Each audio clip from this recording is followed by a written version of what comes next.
The Messerschmitt Me 262 was 100 miles per hour faster than any Allied fighter. German pilots thought they were untouchable. Then American Mustang pilots figured out the one trick that turned the world's first jet fighter into a flying coffin. It's 1944. Germany unveils a weapon that seems like science fiction. A jet-powered fighter that leaves every Allied plane in the dust. No propeller, just raw speed that makes dogfighting obsolete. The Luftwaffe pilots are celebrating.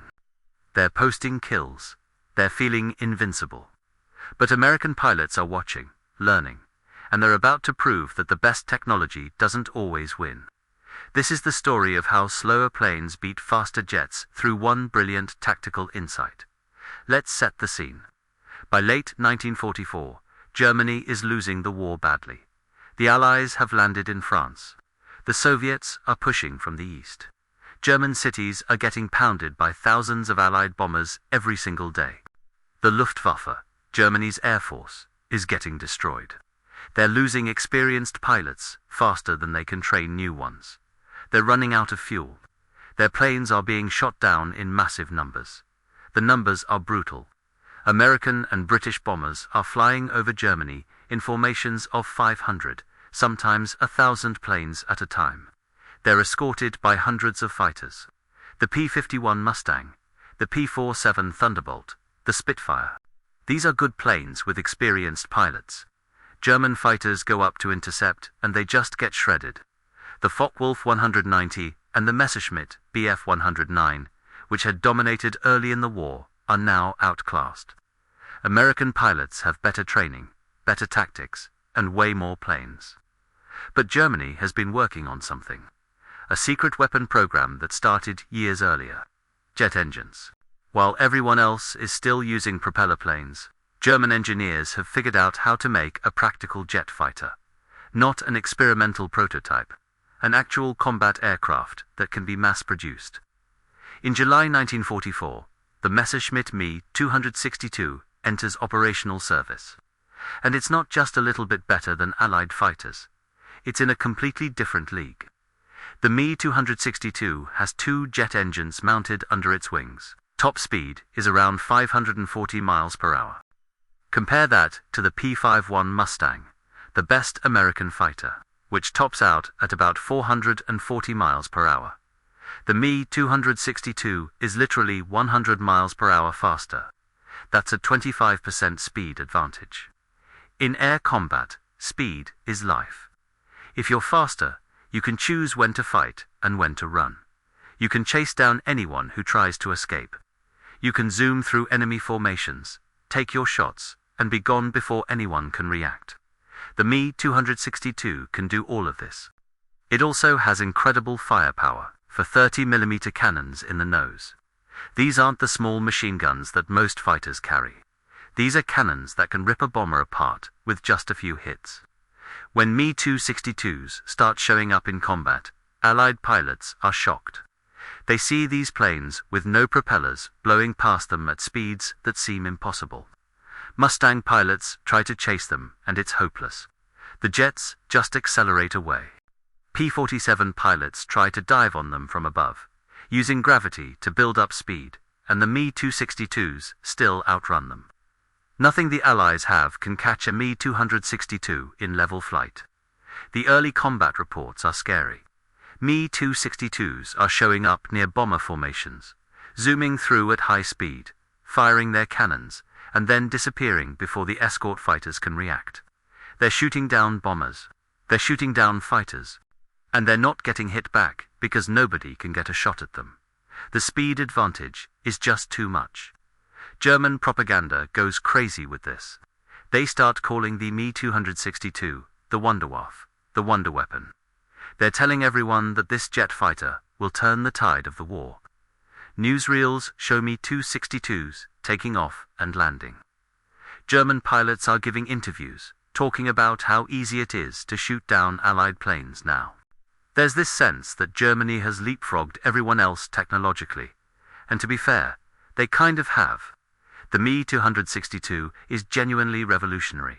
It's the world's first operational jet fighter. The British have a jet called the Meteor, but it's not as good and it's only used for defense over Britain. The Americans are working on jets, but they're nowhere near ready for combat. Germany is the only country actually using jet fighters in battle, and they've got a plane that's faster than anything else in the sky. So you've got this situation where German pilots in Me-262s are running around basically doing whatever they want. They're attacking bomber formations. They're bouncing Allied fighters. They're flying reconnaissance missions deep into Allied territory where no other German plane can go. And Allied pilots can't do anything about it. They try to chase. They fail. They try to shoot. The jets are gone before they can line up. It seems like the Me-262 is untouchable. But there's a problem. Actually, several problems. And these problems are what eventually allow the Allies to figure out how to kill Me-262s, despite being slower. First, let's talk about numbers. The Me-262 is an amazing plane, but Germany can only build them in limited quantities. The factories are getting bombed. Resources are scarce. Building a jet engine is way more complicated than building a propeller engine. Training pilots to fly jets takes longer.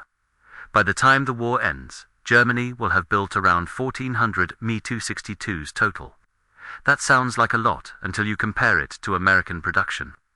The US built over 15,000 P-51 Mustangs. 15,000 versus 1,400. And that's not even counting all the other American fighters, the P-47s, the P-38s, all of them. So, even though the Me-262 is superior to any individual Allied plane, there just aren't enough of them to make a strategic difference. For every Me-262 in the air, there might be 20 or 30 Allied fighters. The Germans can't be everywhere at once. Second problem. The Me-262 is fast, but it's not particularly maneuverable. Those jet engines are heavy. The plane has swept wings, which are great for high-speed flight, but not great for tight turns. In a turning fight, a dogfight where planes are circling trying to get on each other's tails, the Me-262 actually loses to propeller fighters. A Mustang or a Spitfire can outturn a Me-262 easily. The jet's advantage is all about speed. If it slows down to fight in a traditional dogfight, it loses that advantage and becomes vulnerable. This means Me-262 pilots have to fight in a specific way.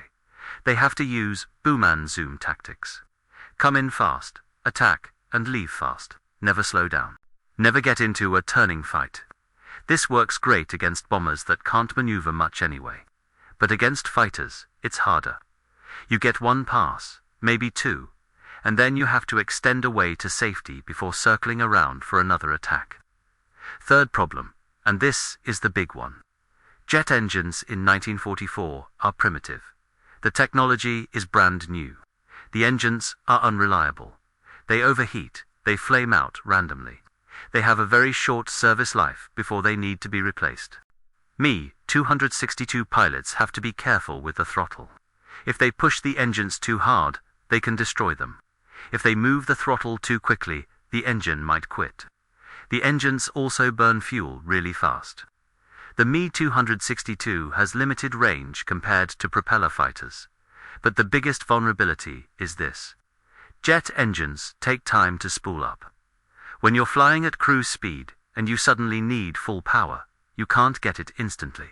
You push the throttle forward, and there's a delay of several seconds before the engines respond. This isn't a problem when you're already at high speed. But if you're slow, like during takeoff or landing, that delay can get you killed. American pilots start noticing patterns. Me-262s are incredibly dangerous when they're at high speed and altitude. But there are moments when they're vulnerable. Taking off, landing. And those moments happen at specific places. Airfields. Now, here's where the story gets interesting. The American fighter commanders start putting together a strategy. You can't catch a Me-262 in the air when it's at full speed. Fine, don't try. Instead, figure out where the Me-262s are based. Find their airfields, and then wait for them there. This is not an easy decision. Attacking an airfield is dangerous. Airfields have anti-aircraft guns, lots of them. German flak is no joke. It's accurate and deadly. Allied pilots call the area around a German airfield flak alley, because so many planes get shot down there. Hanging around an enemy airfield waiting for jets to take off or land means flying slow, at low altitude, right over the guns. It's basically volunteering to get shot at. But the math makes sense. If you try to fight Me-62s, when they have their speed advantage, you lose. If you catch them when they're slow, you have a chance. The risk of the flak is worth it if you can kill expensive, hard-to-replace jets before they become a problem. The tactic gets a name: airfield strafing. But this isn't the usual kind of strafing where you attack parked planes on the ground. This is something more specific. You loiter near an Me-262 base and wait for jets to take off or land. When they're in the air, but low and slow, that's when you jump them. The first American pilots to really perfect this technique are the aces. These are guys who've already shot down 5 or more enemy planes. They're experienced, they understand energy management and tactics, and they're aggressive enough to take the risk of flying into flak to get a shot at a jet. One of the most famous Me-262 killers is a pilot named Chuck Yeager. Yeah, that's Chuck Yeager, the guy who later breaks the sound barrier. In 1944, he's a young P-51 pilot flying missions over Germany. He's already an ace with multiple kills. And he gets sent on a mission that specifically targets Me-262 airfields. Yeager describes the tactic like this. You fly to an area where you know there's an Me-262 base. You stay low to avoid radar. You watch for jets taking off or landing. When you see one, you position yourself so you can attack during the vulnerable moment. If the jet is taking off, you try to hit it right as it leaves the runway, when it's too low and slow to maneuver. If it's landing, you catch it on approach, when the pilot is focused on the landing and the engines are at low power. The key is patience and timing. You might have to wait. You might take flak fire and have to break off. But if you time it right, you can get a few seconds where the jet is in front of you, slow enough that your propeller-driven fighter can keep up, and the pilot can't just accelerate away. November 6, 1944. Chuck Yeager is flying his P-51 Mustang over Germany. He's part of a fighter sweep, looking for targets of opportunity.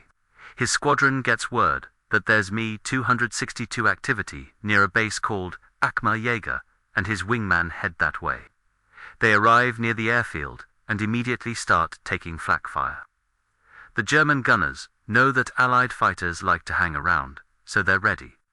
Yeager's plane gets hit by flak fragments, but nothing critical. He keeps searching for jets. Then he sees it. Me-262 on approach to land.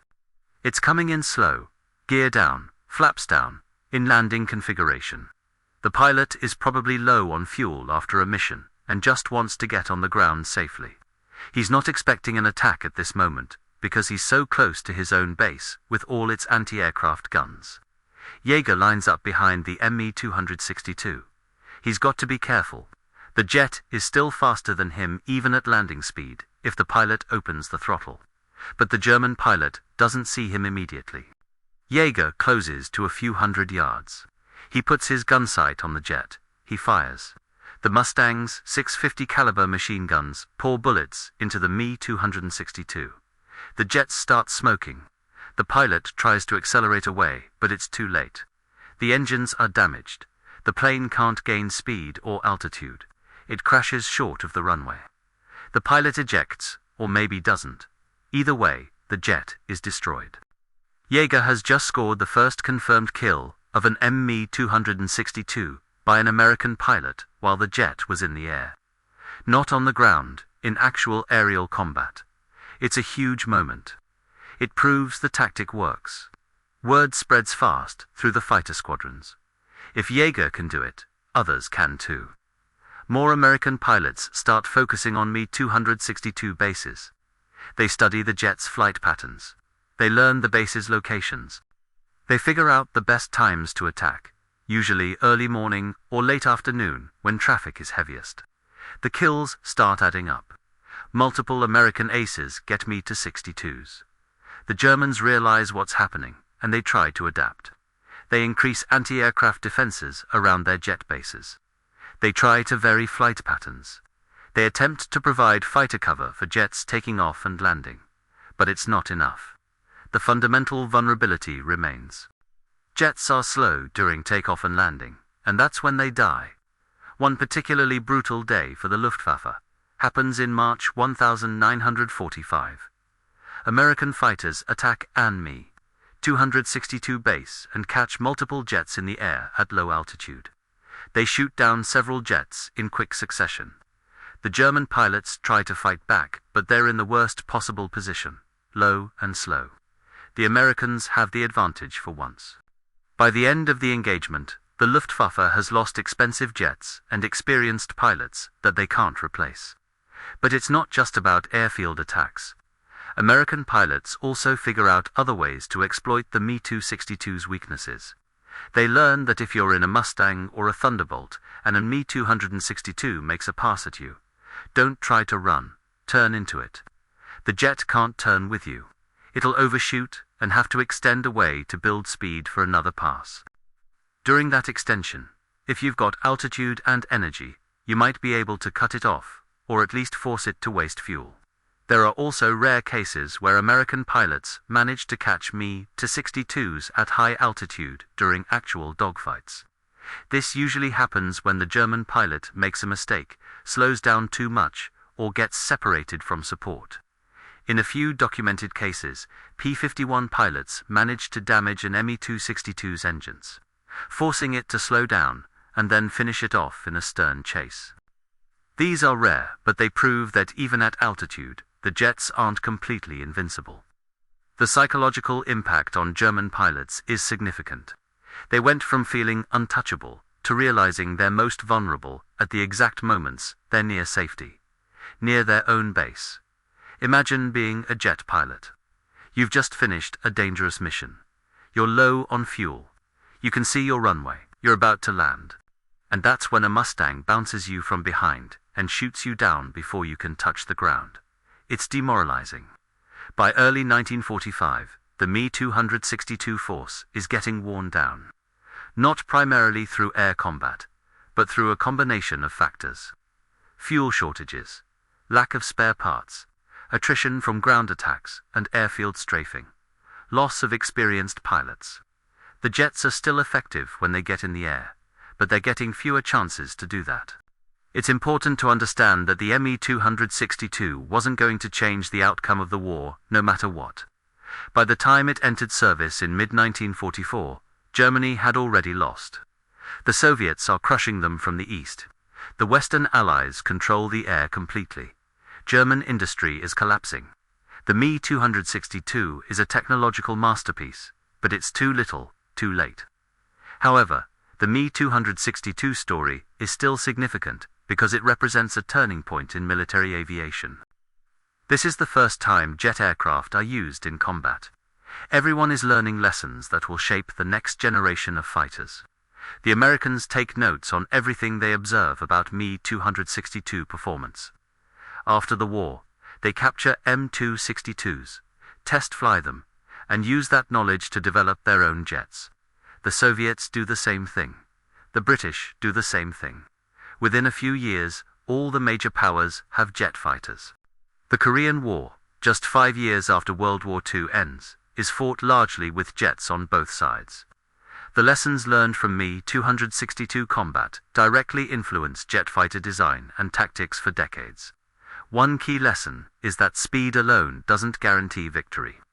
The Me-262 was faster than anything else, but it still got shot down because it had vulnerabilities, and because clever tacticians found ways to exploit those vulnerabilities. This lesson gets relearned multiple times in aviation history. The F-4 Phantom in Vietnam is faster than the MiG-17, but still gets shot down in dogfights because the MiG is more maneuverable, and the pilots know how to use that advantage. Another lesson is about vulnerability during takeoff and landing. This becomes a major consideration in jet fighter-based design. Modern military airbases have extensive defenses specifically to protect aircraft during these vulnerable moments. Surface-to-air missiles, rapid reaction alert, fighters, dispersed parking areas. All of this traces back to lessons learned when P-51s were shooting down Me-262s near German runways.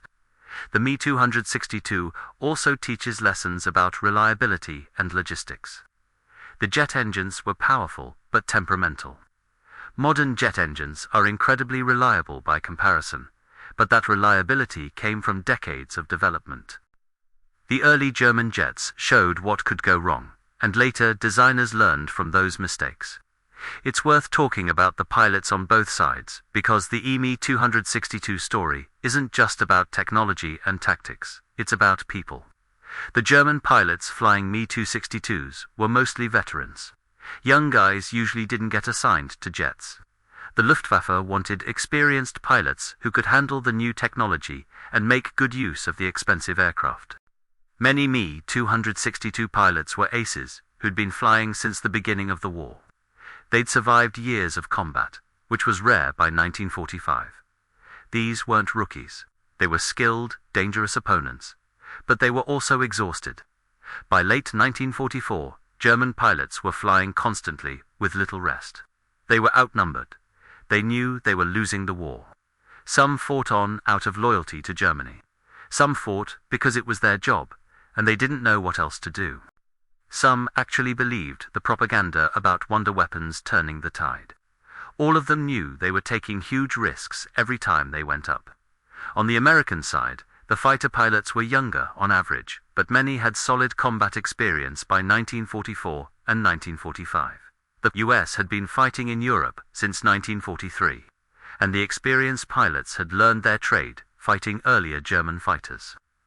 By the time Me-262s showed up, American pilots were confident.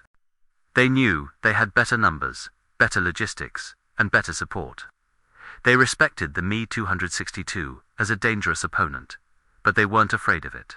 The aces who hunted Me-262s were a special breed. These were aggressive, skilled pilots who were willing to take risks for the chance at a rare kill. Shooting down a jet was prestigious. It proved you were good enough to beat the best Germany had. Pilots competed with each other for jet kills. There are stories of fights almost breaking out between American pilots arguing over who actually shot down a particular Me-262. Chuck Yeager became famous partly because of his Me-262 kill. After the war, he talked about it in interviews and in his autobiography. He described it as one of his most satisfying victories because the Me-262 was such a feared opponent. Other aces had similar feelings. Shooting down a jet meant something. So how many Me-262s actually got shot down by Allied fighters?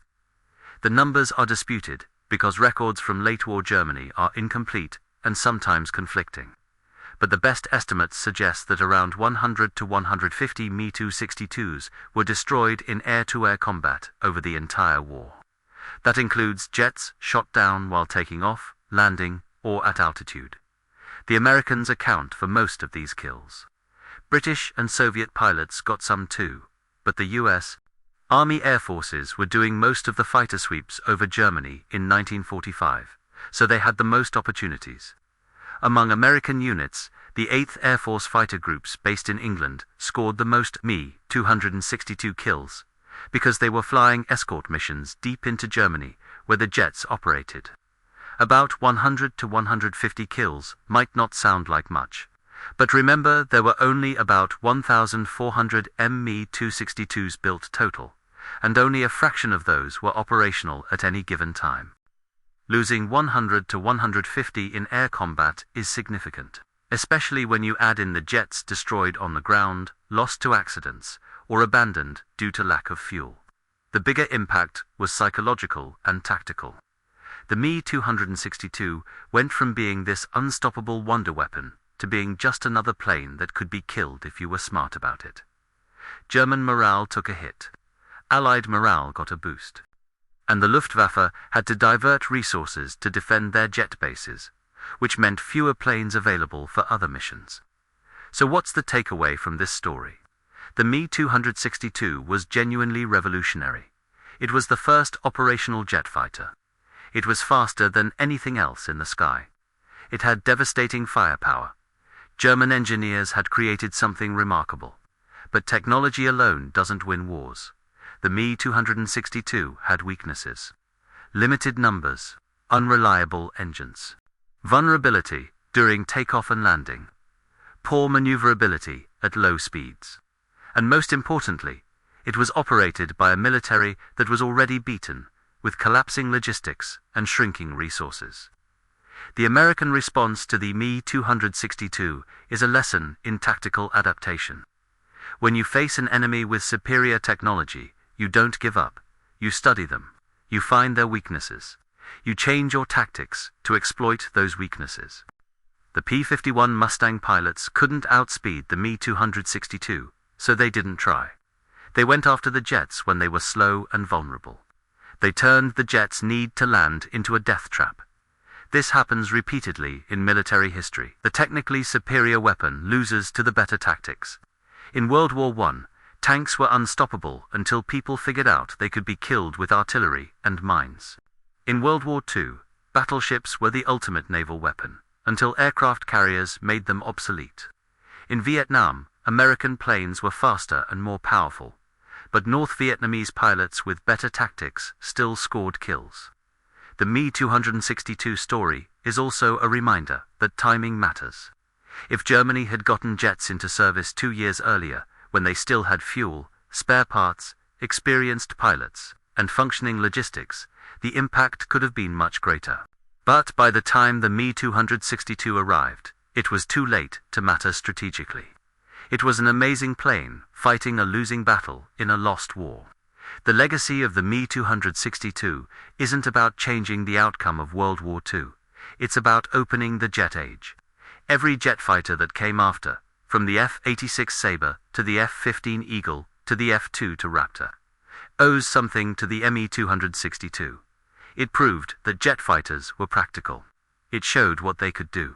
It revealed their strengths and weaknesses. Aviation advanced by decades because of the Me-262 program, and the American pilots who figured out how to kill Me-262s. They proved that skill, tactics, and determination can overcome technological disadvantage. They took a plane that was slower, less advanced, and supposedly outmatched, and they used it to shoot down the most advanced fighter in the world. That's the kind of achievement that gets remembered. The Me-262 pilots thought they were untouchable. The P-51 pilots proved them wrong. Not by building a better plane, but by being smarter about how they fought. That's the real lesson here. The best technology doesn't always win. Sometimes the winner is the side that thinks harder about how to use what they've got. Check out the next video to see how jet fighters evolved after the Me-262 changed everything.